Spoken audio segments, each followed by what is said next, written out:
Hello. હાલો, હા બોલો. મીનાબેન બરવાળેથી બોલું છું. હા બોલો.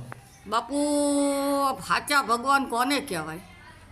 બરાબર, સાચા ભગવાન કોને કહેવાય? પહેલાં તો સાચા ભગવાન છે ને આપણા જન્મ દેનારા માતા પિતા છે. હા. ગીતાએ કહે છે કે ભૂલો ભલે બધું પણ માતા પિતાને ભૂલશો નહીં. બરાબર. એટલે પહેલાં ભગવાન તો આપણા માતા પિતા જ છે, કારણ કે સંતોની વાણી છે કે પ્રથમ કોને સમરીએ કોના લઈએ નામ, માતા પિતા ગુરુ આપના લઈએ અલગ પુરુષના નામ.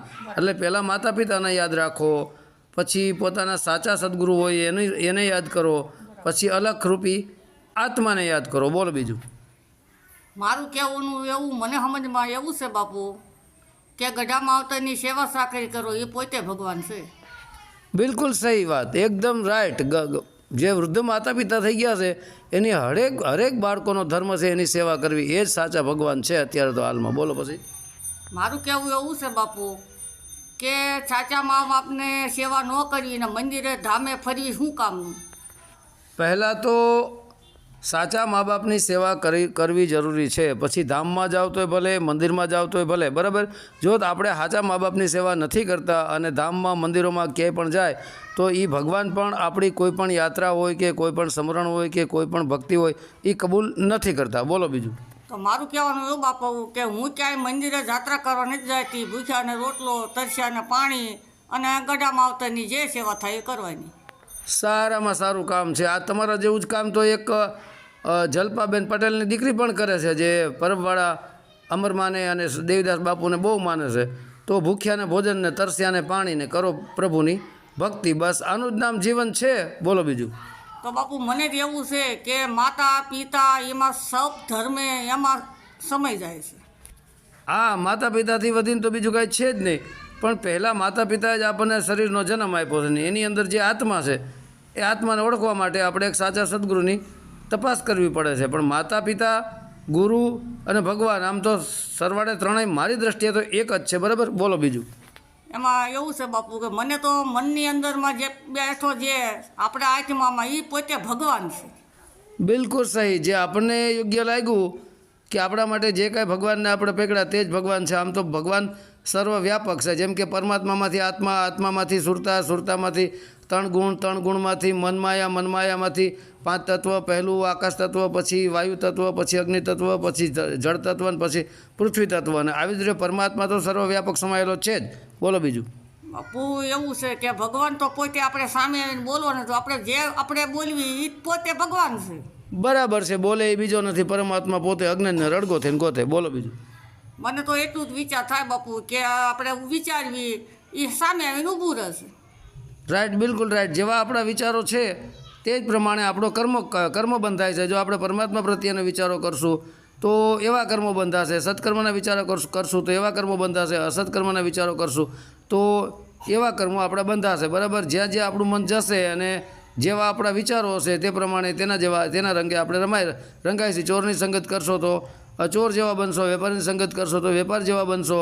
બરાબર છે. પછી સાધુની સંગત કરશો તો સાધુ જેવા બનશો, સજ્જન વ્યક્તિની સંગત કરશો તો સજ્જન જેવા બનશો. બરાબર છે. જેવા વિચાર છે, કારણ કે અન એવું મન ને મન એવા વિચાર ને વિચાર એવું કર્મ. બોલો બીજું. બરાબર. મારે તો મને સમજ આવી બાપુ, તો મારા બાળકોને એ જ હું સમજણ આપું છું. બેસ્ટ વાત. તમારા બાળકોને તમારી સમજ સારી છે અને તમારા બાળકોને તમારી સમજ આપો એ અતિ ઉત્તમ છે. આવા મા બાપ આ દુનિયામાં અત્યારે ઓછા છે કે પોતાના બાળકોને સારા સંસ્કારો આપે, ભણાવે, ગણાવે, વ્યવસ્થિત રાખે અને ગેરકાનૂની કાર્યોથી દૂર રાખે. દારૂ પીવાય નહીં, જુગાર રમાય નહીં, ઝઘડા કરાય નહીં, ચોરી કરાય નહીં, કોઈ જીવ હિંસા કરાય નહીં, વિના કારણે કોઈ જીવને મારવો નહીં, ભૂખ્યાને ભોજન, તરસ્યાને પાણી, આવું બધું તમે કરતા હોય, તમે આવા સંસ્કારો તમારા બાળકોને આપતા હોય તો અતિ ઉત્તમ, બેસ્ટ છે. ધન્ય થયું તમારું જીવન. બોલો બીજું. બાપુ આવું છે કે અમે સંસારમાં છીએ એટલે જે હુજે એટલું કહેવી છીએ, બાકી તો સંસારના માઝાળમાં પડ્યા છીએ એટલે ધંધા પાણી, રોટલો પાણીનું ગોતવું પડે બાપુ. રાઈટ. ધંધો તો સંસારમાં રહેનારા છે ને બધાને ધંધો, મજૂરી પ્લસ બિઝનેસ XYZ જે આપણે કરવાનું એ તો કરીએ જ છીએ. પણ તમારું નામ શું છે? મીનાબેન બરવાળા. હા મીનાબેન, હવે સંસારમાં રહીને જ ભક્તિ કરે ને એ સંસારીની જ ભક્તિ મોટી છે. તો ભક્તિ સાથે સંસાર કે બ્રહ્મચારી કે સંસારી એની સાથેને કોઈ મતલબ નથી. ભક્તિ જે કરે એની જ છે. સંસારમાં રહીને ભક્તિ થાય છે, જંગલમાં જઈને જ ભક્તિ કરવું એવું કોઈ છે નહીં. ઘણા સંતો જંગલમાં ભક્તિ કરી છે, ઘણા સંતોએ સંસારમાં રહીને ભક્તિ કરી છે, અને મોટા ભાગે સંસારી લોકો જ ભૂખ્યાને ભોજનને તરસ્યાને પાણી આપી અને એ મુક્તિ મોક્ષને પ્રાપ્ત થઈ ગયા છે. બોલો બીજું. બાપુ હવે તમે ભજનમાં તો કહો છો કે આત્માને ઓળખ્યા વગર કે ભવના ફેરા નહીં મટે, એ તો અમે સંસારમાં રહીને તો એટલું બધું જ નહીં થાય બાપુ. બરાબર છે. એ માતા મીરાબાઈની વાણી છે. મેં ઘણા ટાઈમ 2, 5, 10 દિવસ પહેલાં બોલી છે કે ભાઈ આત્માને ઓળખ્યા વિના અલગ 84 નહીં મટે ને ભ્રમણાને ભાંગ્યા વિના ભવના ફેરા નહીં મટે. એ બરાબર છે. પણ હવે આત્માને આપણે ઓળખવો હોય તો સત્યના રસ્તે ચાલ્યા જ જાઓ. એમને સત્કર્મ કરો, ચૂપ રહો, ચાહે છાંવ મિલે યા ધૂપ મિલે. બરાબર. અને જે આપણી મનની ભ્રમણા છે કે આ બાળકો મારા, પતિ હોય તો કે આ પત્ની મારી, પત્ની હોય તો કે આ પતિ મારો, આવું બધું આપણે માનતા હોય છું. જન્મું છું, દેહ છું, શરીર છું, મન છું, બુદ્ધિ છું, ઇન્દ્રિયો છું, આ બધી આપણી એક ભ્રમણા છે. બરાબર. તો આ ભ્રમણાઓને દૂર કરવી અને એક દ્રષ્ટા ભાવમાં આવી કે હું એક દ્રષ્ટા સ્વરૂપે આત્મા છું. આ જે મારા કાર્યો છે, મતલબ કે જે આપણે કાર્યો કરે છે બધું પરમાત્માને અર્પણ કરી દેવાનું. કે ભાઈ નરસિંહ મહેતાની જેમ કે અખિલ બ્રહ્માંડમાં એક તું શ્રી હરિ જુજવે રૂપે ભાસે રૂપે અનંત. બરાબર. બધી જગ્યાએ પરમાત્મા જ છે. તો સંસારમાં રહીને કરી શકો છો ભક્તિ. બ્રહ્મચારી પણ ભક્તિ કરે છે. આમાં ભક્તિ સાથે સંસાર કે બ્રહ્મચાર એને કોઈ મતલબ છે નહીં, પણ સત્કર્મ જે છે એ જ શ્રેષ્ઠ વાત છે. હવે તમે સત્યના રસ્તે ચાલશો, બિલકુલ ક્લિયર બધી રીતે તમે સત્યનો માર્ગ અપનાવશો એટલે પરમાત્મા સ્વયં જોઈએ જ રહ્યા છે કે કોણ અસત્યના માર્ગે ચાલે છે, કોણ સત્યના માર્ગે ચાલે છે. તો જે જેવું કર્મ કરે છે તે પ્રમાણે પરમાત્મા સજા આપે છે. પણ તમે સત્કર્મ કરશો તો પરમાત્મા જ તમને એવો સમય લાવીને ઊભો રાખી દેશે કે તમને સ્વયંને જણાઈ જશે આત્મા કે ખરેખર આત્મા કોણ છે, હું કોણ છું, ક્યાંથી આવ્યો છું ને ક્યાં જવાનો છું. એ આત્માને સ્વયંને ખબર પડી જશે. પરંતુ ખરા હકીકતમાં તો તમે જે ભૂખ્યાને ભોજનને તરસ્યાને પાણી આપો છો તો જલારામ બાપા પણ આ જ કામ કરી ગયા છે, વિહામણ બાપા આ કામ કરી ગયા છે, પછી બગદાણા ભજનકર બાપા આ કામ કરી ગયા છે, સતદેવીદાસ અમરદેવીદાસ એ પણ આ જ કામ કરી ગયા છે, પાડિયા દ્વારા આપણે શામજી બાપુ, ગીગા બાપુ એ આ જ કામ કરી ગયા છે. બરાબર. પછી સમઢિયાળાવાળા ગંગાસતી પાનબાઈ માતા, કરસિંગ બાપુ એ આ જ કામ કરી ગયા છે. બધાય સંતોએ ભૂખ્યાને ભોજનને તરસ્યાને પાણી આપ્યા છે. એના જ નામ રહ્યા છે.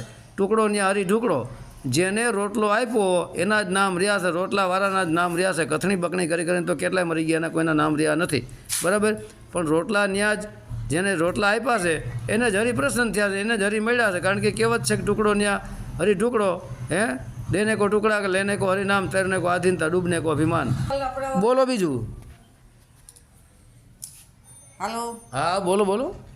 બાપુ એવું છે કે આપણે આ સંસારમાં મેળવી છે એવું બધું આપણે હારે લઈ જવાના છે. નહીં, સંસારમાં જે કાંઈ આપણે મેળવતા હોય છે, ધંધો કરીને, વ્યવસાય કરીને, મજૂરી કરીને, XYZ પુત્ર છે, બરાબર, પતિ હોય તો પત્ની મેળવે, પત્ની હોય તો પતિ મેળવે, પછી બંને મળીને બાળકોને પ્રાપ્ત કરે. બરાબર. આ તો બધી એક સંસારની માયા છે. પણ દરેકની સાથે હળી મળીને રહેવાનું છે, ભાવપૂર્વક રહેવાનું છે, પ્રેમપૂર્વક રહેવાનું છે, અને સાથે સાથે પણ ભક્તિ કરવાની છે. પણ સંસારમાં જે કાંઈ વસ્તુ આપણે સંસાર દ્વારા પ્રાપ્ત કરી એ તો બધું અહીં અહીં રહેવાનું છે. બરાબર. ભગવાન સ્વયં ગીતામાં કહે છે કે અર્જુન તું શું લઈને આવવાનું, શું લઈને જવાના છો. બરાબર. જે કાંઈ તે મેળવું અહીંથી જ મેળવું. બરાબર. અને જે કાંઈ રહેશે અહીંયા જ રહી જવાનું છે. કારણ કે સંસાર તો પરિવર્તનશીલ છે. કે અર્જુન આજે જે તારી પાસે છે એ કાલે બીજાનું થઈ જશે અને પરમથી બીજાનું થઈ જશે. કારણ કે સંસાર એક પરિવર્તનશીલ છે, પણ આત્મામાં કોઈ પરિવર્તન આવતો નથી. બોલો બીજું. બાપુ ઘણા માણસો એવું કહે છે કે આ મારું ના તારું. મારું તારું એ જ આ જીવન મરણનું ચક્કરનું બંધનનું કારણ છે. બોલો બીજું. મારું તારું છૂટી જવું પડે. મારું તારું કરતા તો મને તો એટલું બાપુ સમજમાં પડે છે કે આપણું કાંઈ છે નહીં. બિલકુલ રાઈટ છે કે ભાઈ આપણું કાંઈ છે નહીં, પણ આપણું કાંઈ છે નહીં એવું આપણે બોલીએ છીએ, પણ ખરેખર મારું કાંઈ નથી એવું નક્કી થઈ જવું પડે. બોલો બીજું. આ બાપુ નક્કી જ હોય, અમુકને તો નો નક્કી હોય, પણ મને તો નક્કી જ છે બાપુ. આ જો નક્કી થઈ જાય તો પછી સંસારમાં રહીને જે કાંઈ સુખ આવે તો ભલે, દુઃખ આવે તો ભલે, મારું કાંઈ છે નહીં. તો મારું કાંઈ છે નહીં એવું કહેનારું કોણ છે? તો મારું અને કાંઈ છે નહીં એવું કહેનારો સ્વયં સુરતા જ છે. તો મારું કાંઈ છે નહીં એવું કહેનારી સુરતા છે, અને મન દ્વારા વિચારો કરીને એ વિચારો રજૂ કરે છે. બરાબર. પણ એ સીધો એ શબ્દ ઉઠી રહ્યો છે આત્મામાંથી. મારું કાંઈ છે ને એ નક્કી થઈ જાય એટલે મુક્તિ જ છે. બરાબર. બોલો બીજું. બાપુ આપણને સંસારમાં છીએ એટલે ખબર તો છે કે મારું કાંઈ છે નહીં, પણ બાળકો હોય તો એવા લોભ છે, લાલચ છે, તો એમ કે બાળક ખાટું કંઈક મેળવતા જાય. આ એ બરાબર છે કે ભાઈ બાળકો માટે આપણી ફરજમાં આવે છે કે આપણા જે કાંઈ બાળકો છે તેના માટે તેને પગભર કરવા, તેને સારા સંસ્કારો આપવા, શિક્ષણ આપવું, ભણાવવા ગણાવવા, તેનું બાળકોને ઉછેરીને મોટા કરવા, પ્લસ માતા પિતાની ફરજમાં આવે છે કે એના મેરેજ કરવા. મેરેજ થઈ ગયા પછી તમે નિવૃત્ત થઈ ગયા, પરંતુ આ મોહ માયા જે છે એ મોહ અને માયામાં જ આ ફસાણી છે એ સુરતા છે. હવે સુરતા ભલે વિષય વાસનામાં હોય, ભલે મોહ માયામાં હોય, પણ એની અંદર રહેતા આત્મચિંતન કરો કે આત્મચિંતન કરવાથી એક દિવસ એવી અવસ્થા આવી જશે કે સુરતા સ્વયં સોહમ શબ્દરૂપી આત્મા તરફ ઉઠી જશે અને ધીરે ધીરે મોહમાયા કપાતી જશે. કારણ કે મોહમાયા એ જ જીવન મરણનું ચક્રનું આ બંધનનું કારણ છે. બોલો બીજું. બાપુ એવું છે કે આત્માને આપણને એવું થાય છે કે આપણે જે બને એ સંસારમાં રહીને જે બને એ ભગવાનના નામ કે ભક્તિના જે સુરતામાં રાખવી તો એ આગળ આવવાનું છે. બરાબર છે. ભગવાનનું કોઈ પણ તમે નામ લ્યો, સરવાળે બધા ભગવાનના જ નામ છે. હરિતારા નામ છે, 1000 કિયા નામે લખવી કંકોત્રી, બરાબર. તો બધા હરિના જ નામો છે. કારણ કે પરમાત્મા સિવાય પહેલાં કંઈ હતું જ નહીં, તો બધું પરમાત્મા દ્વારા જ નિર્માણ કરવામાં આવ્યું છે. તો બધા કોઈ પણ તમે 52 અક્ષરી નામ લ્યો, રામ રામ કે પછી જય માતાજી કે જય કૃષ્ણ XYZ કોઈ પણ તમે નામ લેશો, બધા નામ હરિના જ છે. કારણ કે હરિતારા નામ છે, 1000 કિયા નામે લખવી કંકોત્રી. તો કે પ્રેમેથી વૈકુંઠ ધામે લખવી કંકોત્રી.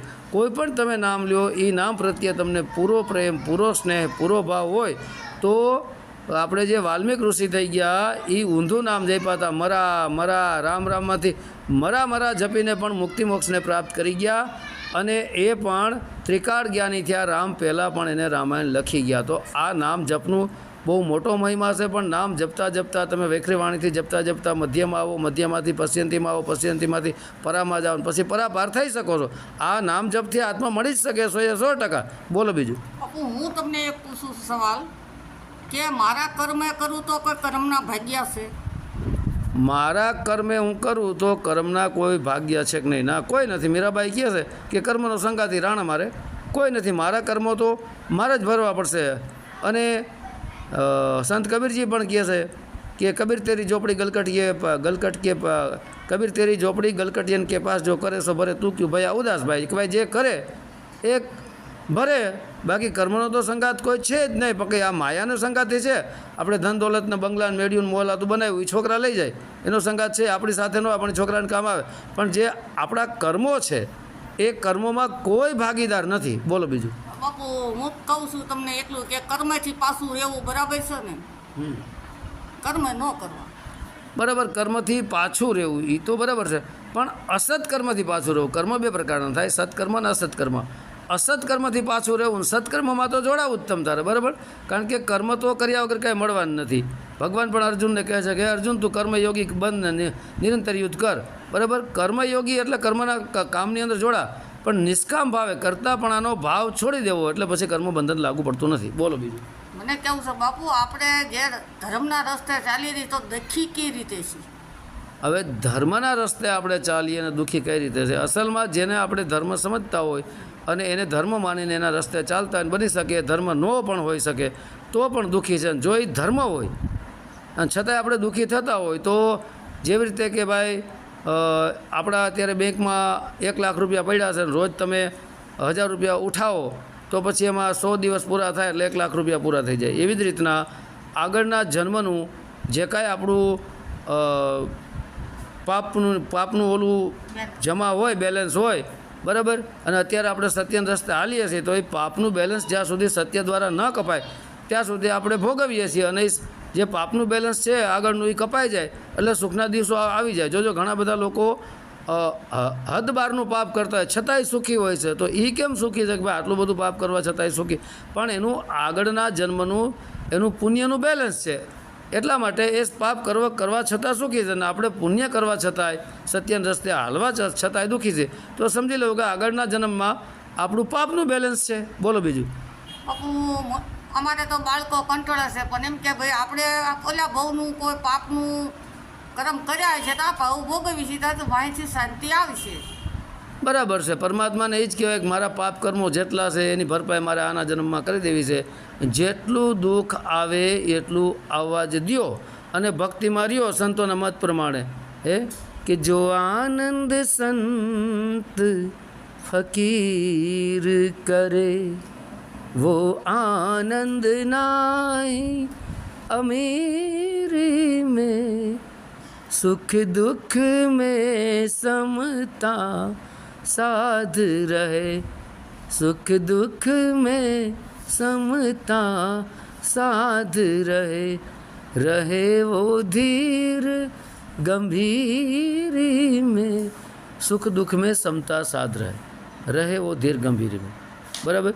તો સુખમાં અને દુઃખમાં આપણી ક્ષમતાને બેલેન્સ નહીં ગુમાવવાનું. સુખ આવે તો ભલે, દુઃખ આવે તો ભલે, એમાં ગભરાવાનું નહીં. બેલેન્સ ગુમાવવાને ક્ષમતા રહેવી જ પડે એમાં ડરવાનું નહીં, એનો સામનો કરવાનો. હિંમતે મરદા તો મદે તે ભગવાન. બોલો બીજું વિશેષ. હા બાપુ, મને આટલું સંબંધમાં હતું એટલું હું બોલી. સારામાં સારું. પહેલાં તો મને તમારી એક સમજણ બહુ બેસ્ટ લાગી. તમે જે ભૂખ્યાને ભોજનને તરસ્યાને પાણી આપો છો ને, આથી ઊંચો કોઈ ધર્મ જ નથી. આનાથી બીજું તમારે ભક્તિ કરવાની જરૂર નથી. હું કહું તમારે ભગવાનનું નામ લેવાની જરૂર નથી. કારણ કે ભૂખ્યાને ભોજનને તરસ્યાને તમે પાણી આપો તો એ જ ભગવાન છે. ભગવાન બધું જોવે જ છે. આ તો બહુ બેસ્ટ કામ છે. કારણ કે આનાથી તો વિશેષ કોઈ કામ છે જ નહીં. છે કોઈ પ્રશ્ન હવે? ના ના બાપુ. તો હવે જય ગુરુદેવ. જય ગુરુદેવ. સત્ય સનાતન ધર્મની જય. જય.